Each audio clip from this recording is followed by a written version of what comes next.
Today we're unboxing the Apple Watch Ultra Series 3. Initially, I ordered the Apple Watch Series 11 because I thought it would have the biggest changes in terms of an Apple Watch this year. I think what I came to find out is I've actually been wearing the Ultra Series 1, which, long story short, I had the original Ultra Series 1. I actually won it at a conference, and then I won $1,000 at that conference. I've told that story many times on this channel. Anyway, I digress. I really loved this, but I ended up going to the Series 7, one, to save some money because my family needed it at the time and the 7 was used and old, and two, because I was sleeping with the watch on a lot and I wanted something a little more comfortable. But since then, I don't really sleep with my watch that much, and since getting the Series 1 again used off of Mercari or somewhere like that, I have really enjoyed wearing this, and I've really enjoyed the sort of ocean band here. So I actually really love this. I've always wanted the stealth black version of the Apple Watch Ultra, so that's what I picked up here. We're gonna do an unboxing, first impressions of the color, everything like that, and then just sort of answer the question of which one should you pick up this year, which it's not gonna be a super deep discussion, but hopefully in watching this video, it will help with your decision making, especially if you're new to the Apple Watch lineup, or you haven't bought one in quite a few years. Hopefully this video will help you out. Interesting packaging. I remember when the Series 1 came out, the one that I'm currently wearing, this unboxing experience was super crazy just because it was a brand new Apple designed product. So in similar fashion to the 11 and how it opens, it's just a bit more of a square box. So I did get the black 49mm black titanium with the black ocean band. I just thought that full out black look was awesome. I also have chosen the iPhone Air as my phone for hopefully the whole year, but at least for the time being, I've been in love with that phone, especially in black. I think it looks really cool. So let's go ahead and open and see what the new unboxing experience is like. Okay, it's still pretty special. You get quite thick card stock how-to instruction booklet here. Very interesting that there is a blank page. That doesn't make a lot of sense to me, but it is nice. Shows you how to use it. Quite the experience. You're paying quite a bit more bones for this than you are over the regular 11, so hopefully they would throw that kind of stuff in. Here's the box for the watch itself. We'll put that aside. And here is the band, the ocean band in black, and then you do get this really cool sort of panoramic spread, which is super dope. I think that's awesome. All right, let's go ahead and open up the band. So the used model of Series 1 that I've been wearing is this blue ocean band, which I'm not a huge fan of the blue, but it's what I got. So let's check out what the black looks like.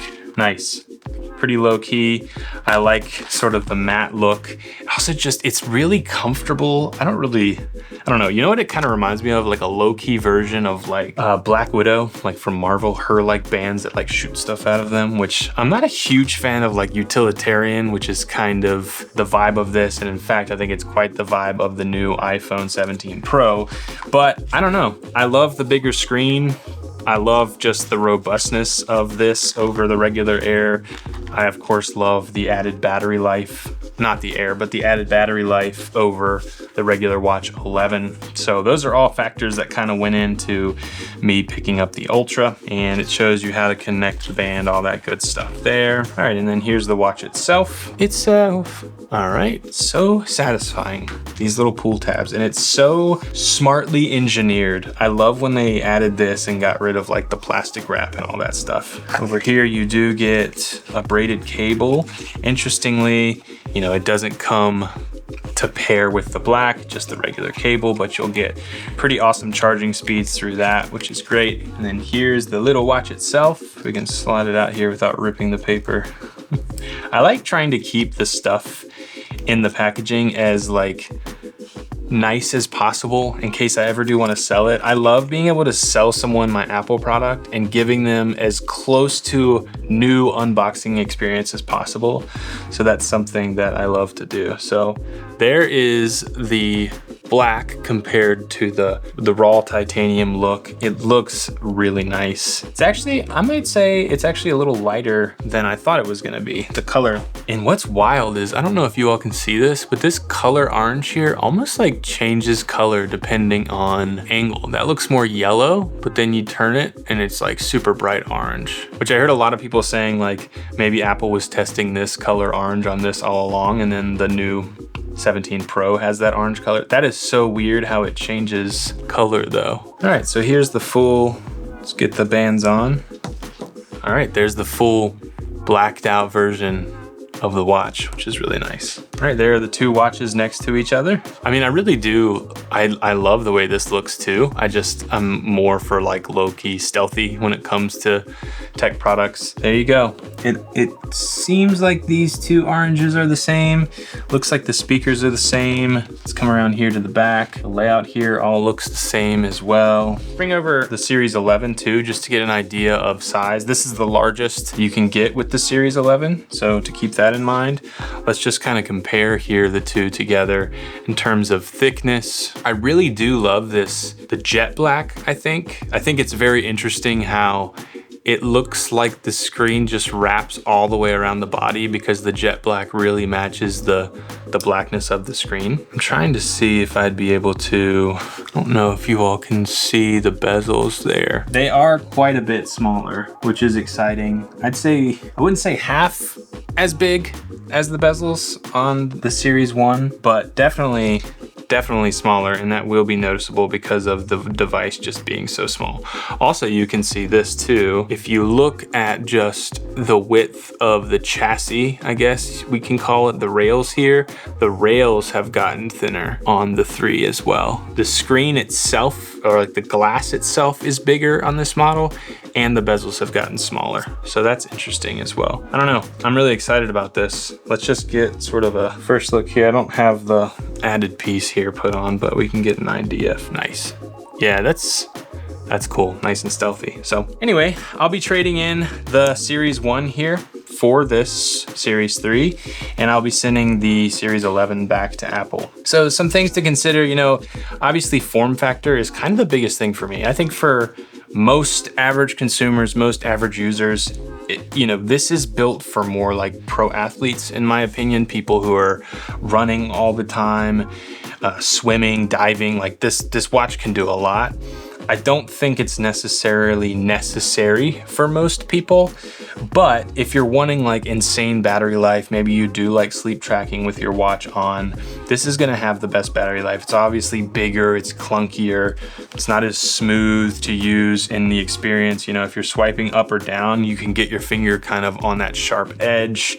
You can hit that on more things. Because the screen isn't rounded, if you do hit the screen's corners, you're actually hitting the titanium body, which is very strong. So that sort of protects the screen in a lot of ways. Whereas this, as you know, it has that sort of waterfall screen where it goes over the edge. If you hit the corner here, you're actually damaging the screen. Something to think about. I've never been one for having like a case on my watch. I think that's a little bit silly, but you know, just some things to think about. I definitely, like, I rocked this form factor since Series 0, and I did get, like I said, the Series 1 of the Ultra, which I traded in for a 7. So I didn't really rock this for too long, maybe 6 months, maybe even less. So I'm excited to have this back again. We'll see if it gets heavy. I've been using this, my second Series 1, for quite a while now, and I've gotten used to it, and I actually really like the way it feels. We'll see if, like, long term, if this gets a little bit too much for me and I want to switch back to something a little bit slimmer, a little bit sleeker. Those are the things I'm thinking about. You do get a few different watch faces on the Ultra that you don't get on the Series 11. In fact, there's a couple that I really like. Let me see. This one here that I've been using has so many complications, which I kind of really like that. I don't really like diving into stuff on my watch. There's the battery of the watch. There's the weather. It's not going to rain later. There's my next calendar event. As you can see, everything here. There's my health, you know, my activity for the day. All right there on the front. The more you can put on here, in my opinion, the better. Obviously tastefully, but I don't love having to like hop into different places to check things. So the fact that this has 1, 2, 3, 4, 5, 6, 7 different complications on here is probably even more than I need, but I do like, especially now that I bought a new car, having some information, you know, an extra slot for information on the car on there too. So I don't know, there's still a lot of functionality. This is obviously a more like slim, sleek look. I do kind of feel like Apple kind of went with the phones the same way the watches do. So this is more of like the Air, sleek, slim, rounded, beautiful edges, a more premium look.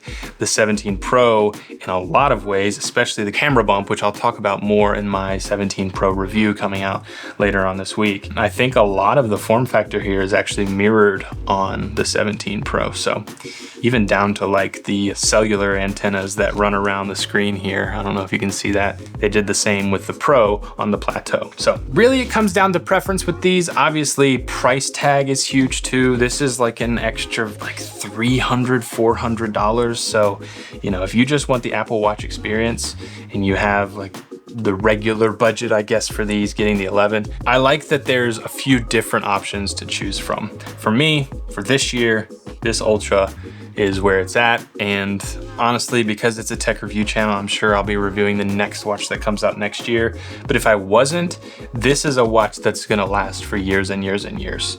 I wore the Series 0 up until I got the Ultra. So, or I guess it was the Series 1. Average consumer wanting to pick the best bang for buck and longevity and sustainability, all that kind of stuff. The Ultra might be the way to go, as long as you don't mind the big clunky watch on your wrist. Otherwise, that's gonna do it. More of a sort of design and experiential review than diving into specs and things like that, but that's kind of what we do here on the channel. We love tech that marries form and function. We like tech that improves our lives and looks good while doing so. And we don't review products here that we don't think is worth your time. So if that sounds cool to you, please subscribe, like this video for more, watch this video next. I think you're gonna love it. And we'll see you all in the next one.